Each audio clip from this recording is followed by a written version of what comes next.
दयाशंकर सिंह जी हमारे साथ मौजूद हैं बातचीत के लिए। सर, बाबा साहब की तस्वीरें लेकर हंगामा किया जा रहा है। सर, दिल्ली में भी हंगामा हुआ और उसके बाद लखनऊ में भी हंगामा हुआ, सदन नहीं चलने दिया, संसद भी स्थगित, विधानसभा भी स्थगित। क्या कहेंगे जो इतना बवाल चल रहा है? देखिए, विपक्ष के पास कोई मुद्दा नहीं है और ये अवसर था उन लोगों की अपनी बात को कहने के लिए, अपने क्षेत्र की जनता की समस्याओं को कहने के लिए।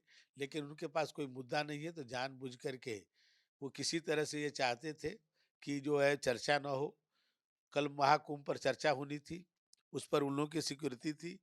वो नहीं चाहते थे कि देश दुनिया में जो कुंभ की तैयारी है, उसके बारे में लोग जानें। इसके लिए वो जानबूझ करके व्यवधान उत्पन्न करने की कोशिश किए।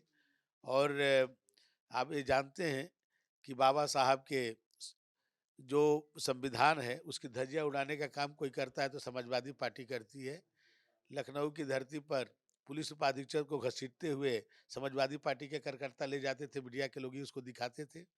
जेल से बंद अपराधी डीजीपी के कार्यालय में जाके बैठता था, ये समाजवादी पार्टी की सरकार में होती थी। तो ये लोग बाबा साहब के संविधान को ये नहीं मानने वाले लोग हैं। ये केवल एक उनको था कि सदन न चले, एक बहाना था कि कुंभ पर चर्चा न हो पाए, इसके लिए सब उन्होंने बवाल किया। अमित शाह जी के बयान को लेकर कह रहे हैं कि अमित शाह जी ने जो है वो गलत बोल दिया, बाबा साहब हम लोगों के लिए भगवान है। बाबा साहब भीमराव अंबेडकर को देश की आज़ादी के बाद सबसे ज़्यादा शासन कांग्रेस पार्टी ने किया, लेकिन भारत रत्न देने का काम हमारे नरेंद्र मोदी और अमित शाह जी ने किया। उनके सम्मान में उनके लिए स्मारक बनाने का काम जहाँ पर वो बम्बई में पढ़े थे, उसको जो है माननीय मोदी जी और अमित शाह जी ने भी बनाया। दिल्ली के अंदर आप जाके देखिए, इतना बड़ा स्मारक बना हुआ है, ये माननीय मोदी जी और अमित शाह जी ने बनाया। जहाँ पर वो इंग्लैंड में पढ़े थे, उस घर को खरीद करके स्मारक बनाने का काम जो है माननीय नरेंद्र मोदी जी अमित शाह जी ने किया। उनके सपनों का भारत बनाने का काम किसी ने किया, तो आज मोदी जी कर रहे हैं और अमित शाह जी कर रहे हैं। उनके भाषण को केवल एक छोटे से उन्होंने कहा कि जिस जिस अंबेडकर जी की बात आप करते हो, उनके जो जो सोच थी उसके विपरीत आप कार्य करते हो, उसको न दिखा करके एक छोटी सी क्लिप बना करके उस बीच का वो करके ये केवल ये षड्यंत्र करने का काम किया गया है।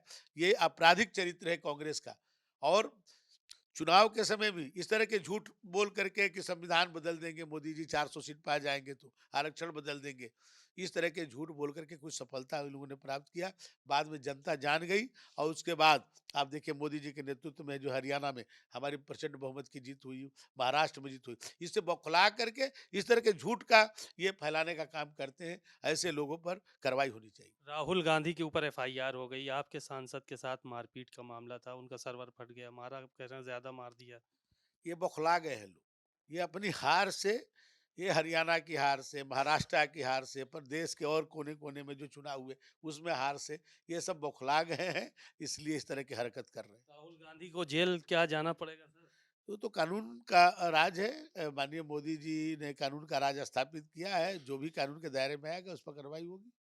शुक्रिया। आपने दयाशंकर सिंह जी को सुना, बहुत सारी बातें कही और कहा कि कानून के दायरे में कार्रवाई भी की जाएगी।